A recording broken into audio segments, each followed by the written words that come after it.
to stop labeling food good versus bad. Here's the thing with ice cream. Ice cream doesn't make you fat.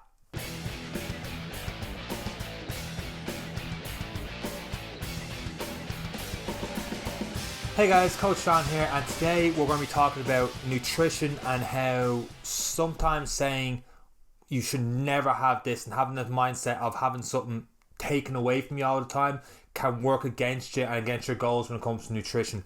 So the connection I'm going to try and bring together here on this one is I saw The Social Dilemma there recently on Netflix. And there's this scene in The Social Dilemma where they have a lockjar, I think they call it. So they're having a family meal and the mother gets them put all their phones into this lockjar. And they whatever way the lockjar works or some combination or something, you set a timer on it. And you put all the phones into the lockjar, you put a timer on it, and I think it was set for an hour, let's say. I think it was an hour. And with that, they can't open the jar no matter what for this next hour. So the phones are in there, and it just basically means they can all sit around the table, not always constantly on their phones or having a conversation. Of course, the way it goes is the phone keeps on buzzing. They keep hearing buzzing from the phone, and they're like, "Ooh, I have to answer the phone," and eventually someone literally cracks the lockjar open and takes the phone out of it. And I was like, well, how am I going to get the nutrition with this one? But I think that's exactly what happens with us and nutrition. When we label food good and bad, it's like, oh, we're on a diet, we can't have that ice cream, we need to have that ice cream. And going back to the lockjar, they're sitting there and they keep hearing the phone buzz, and they're like, oh, I really want to answer that phone. I hear it buzzing, and eventually just crack in terms of they're addicted to their phone, and they need to answer it.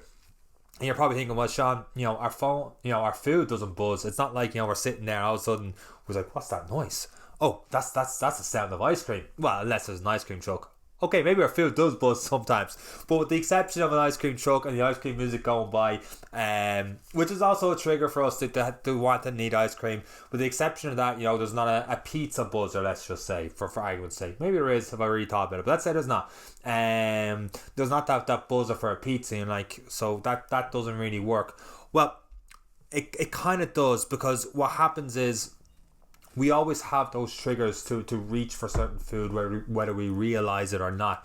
And it's up to you to identify those triggers and rewrite those triggers in your head by doing something else instead. Now, it sounds like I'm going on a bit of a tangent, so let me just backtrack and give a couple of different examples on that.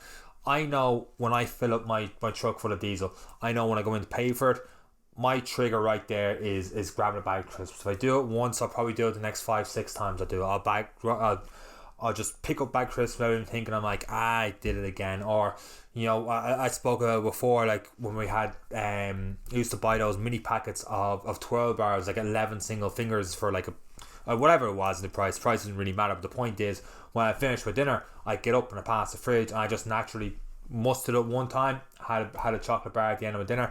Next thing I knew, I was always doing it. Every time I finished dinner, I had a 12 bar, which sounds crazy, but I always did it. One that I've talked about a lot in this before is when I go to the shop, I get soup, I come back, and I crave a bread roll with a soup, and I couldn't just get one bread roll, because when I went to get a bread roll, the bread roll was stale. It's like, I get the 4 of them instead, because they were fresher, because they were wrapped. And I was like, I'll just have one, I might have 2. Always, without fail, I had 4. One of them we can all relate to is Pringles. If I open a box of Pringles, I did it over the weekend. I said, I'll have some Pringles. That was after watching this as well. I did it over the weekend. I had one Pringle. I was like, I just have a small little portion, bring upstairs. I'll have some later on while watching a movie or whatever. Next thing I knew, they were in my hand coming upstairs. I don't know how they got there. They were in my hand, and I had like 3/4 of the tub gone. Without even thinking, bang, gone. So many extra calories that I did not need. And I'm sure if you think about it right now, you'll find those triggers you have where you go constantly reach for that food, and then you tell yourself, no, I can't have any bad food. I can't have any ice cream because it's bad. I can't have any crisps, any this, and then it makes us crave it even more. So the next time we're in the shop, it's like, oh, I said I can't have that. I'm like, but I really, really, really want it. Maybe just this time, just the exact same lockjar, the phone was put away. It's like, I really can't reach for it. But then you're like, oh, Beckett, and you grab it. Next thing you know, you're scrolling on your phone for 20-30 minutes because you put it in your head that you really can't do something. That makes you want to do it even more. So you need to find that balance, and one of the ways by finding it is to stop labeling food good versus bad. Here's the thing with ice cream. Ice cream doesn't make you fat. I'm going to say that again. Ice cream does not make you fat. And a lot of people will say, no, ice cream definitely does make you fat. It doesn't. Too much ice cream makes you fat. Too much of anything will give you extra calories. So it's having a bit of ice cream on top of your calories. Let's say you are maintaining your weight the exact same for a couple of weeks and months, whatever it is, and then you start adding ice cream to your diet. Then you're going to start not piling on the pounds, but start carrying extra weight because you're eating extra calories. It's like there's a skit on Family Guy where I'm drawing it. Peter Griffin walks into the gym, and the personal trainer is talking about food. He's like, "What food do you eat?" And Peter goes, "Pizza." And the personal trainer says, "Ooh, it's very bad for you." And he's like, "Why?" And he's like, "Oh, you don't want pizza. It's very bad for you." He's like, "Why?" "Oh, it's the ingredients." Like, "What ingredients?" "Oh, you don't want pizza. It's bad. It's the ingredients are bad." "Which one?" And this goes on for, Family Guy dragging out a joke. It goes on for at least a minute, not a minute and a half. And basically, Peter Griffin just turns to him at the end and goes, "You're an idiot," because he wasn't getting the answers. The thing with pizza is, once again, pizza doesn't make you fat.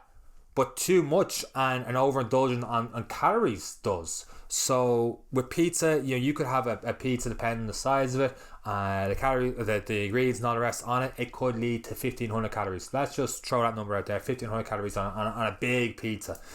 If you had very small meals leading up to that pizza, and your total was around 2,000 to 2,200 calories, it could be possible in theory that if you're used to having 2,500 calories and that was your maintenance, that was your level, and then you're having 2,200 on that day with a pizza and a couple of small meals, you would in theory lose weight. So it's not really a bad thing. But if you start saying, "Oh, I can't have that pizza," then you crave it more, and then you're having the pizza on top of other things as well. Whereas if you look at it throughout the entire week and say, "I can have that pizza, but I'm going to have a pizza on Saturday.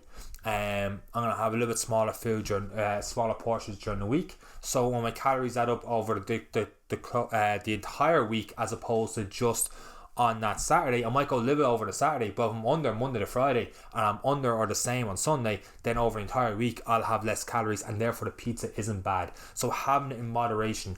At the very end of the movie, spoiler alert, and it's a social dilemma, but in the credits, the most logical thing was said. It was just like, because we're talking about how bad and stuff using the phone and all the rest was, and I forget who he is in the movie, but he turns around and he says, "I asked my kids reasonably, how many hours a day do you want to use your phone?" And they usually give a reasonable hour, and they say, like, let's say 1.5. And he goes, "Well, that's what we grant. We have that conversation, and we allow them to have their phone for an hour and a half, whatever it is, and that's it, and they're happy and content with that because they know that's the rules." If you do the exact same with food, and you're like, "I'm allowed, like, reasonably, I'm allowed to have ice cream this day with this, or have this with that, and have little treats here and there," all well and good. In the end, it's not going to be a bad thing, because we could still end up maintaining or losing weight, depends on what your goals are with that, and it's not a case of really wanting to crave a thing that's going to drive us up the wall entirely. The thing I want to get across there, just with the ice cream, just in case people are like, "Oh, Sean said he's got to eat ice cream and stuff like that, it's all good." It's not that ice cream makes you fat, it's too much ice cream. But at the same time, you're not getting much nutritional value out of ice cream that you may say get from a different dinner that has your different carbs, proteins, fats, whatever. I'm not going to get talking into low carb, low fat and all the crack with that, but it's empty calories, and ice cream is still calories. That doesn't mean you can't have ice cream here and there. It doesn't mean you can't have sugary foods here and there. Having too much of pretty much anything can and will be a bad thing. that's why, just to go on a little bit of tangent, sometimes it's good to increase our protein intake, because it's harder to overeat on, for one reason of many, it's harder to overeat on our protein as opposed to overeating on ice cream or having that extra box of Pringles or having a full tub of Pringles, which is very easy to do. So my whole point in this one is this: it's not easy. Identify your triggers, see where your pitfalls are, and we all have them. You might think about it. Like, this goes with training as well. I know if I come home and I'm like, I'm just gonna sit down on the couch for a second, I'm just gonna lie down in the bed for a second, whatever it is, I know an hour's gone. Always. I was like, it won't this time. It will this time. It does every time. So if I was supposed to go back out and go training or go back out and do something instead, I won't do it because I've already laid down and that's it, and my energy levels just go right down. Happens to all of us. So if you identify those triggers, like, oh, that can't happen, it's like, what do I do instead? So I talked about this recently on my social media. When it comes to running, I know that once I get that massage going out and massage my legs, that's not to say it's the greatest invention in the world, it's just my trigger point to start the process towards getting my mind ready to go out for a long run, which is getting much harder as the nights and days get colder and the weather turns crappier. But I know that once I start the process of, right, Sean, we need to get the massage going out and just massage legs. I don't even get my gym clothes, my running clothes, none of that's ready. It's easier if it is ready, but sometimes it isn't. And I just start massaging the legs, 2-3 minutes. That's all I want you to do. Just massage the leg, 2-3 minutes. Okay, that's done. Let's get our stretches in. Just 3-4 minutes. Okay, stretch it done. Feel warmed up now, a little bit more energy. Okay, let's just throw on the running clothes. Cool. Right, that's that done. Find your headphones. Great. My zone belt on. Great. What playlist are you using today? Oh, we might listen to a bit of this, a little bit of that. Next thing you know, I'm out running. Okay, today, not really feeling it. We know I was supposed to do 10 miles today. Let's just get down to the end of the road. Let's just see how we get down the end of the road.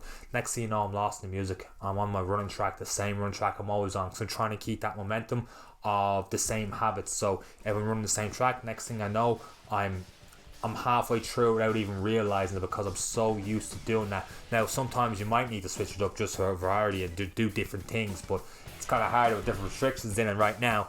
But it's the exact same case with exercise as it is with nutrition, in terms of eating food, eating bad food. Once again, good food, having good habits, is you have to rewire yourself to have those good habits.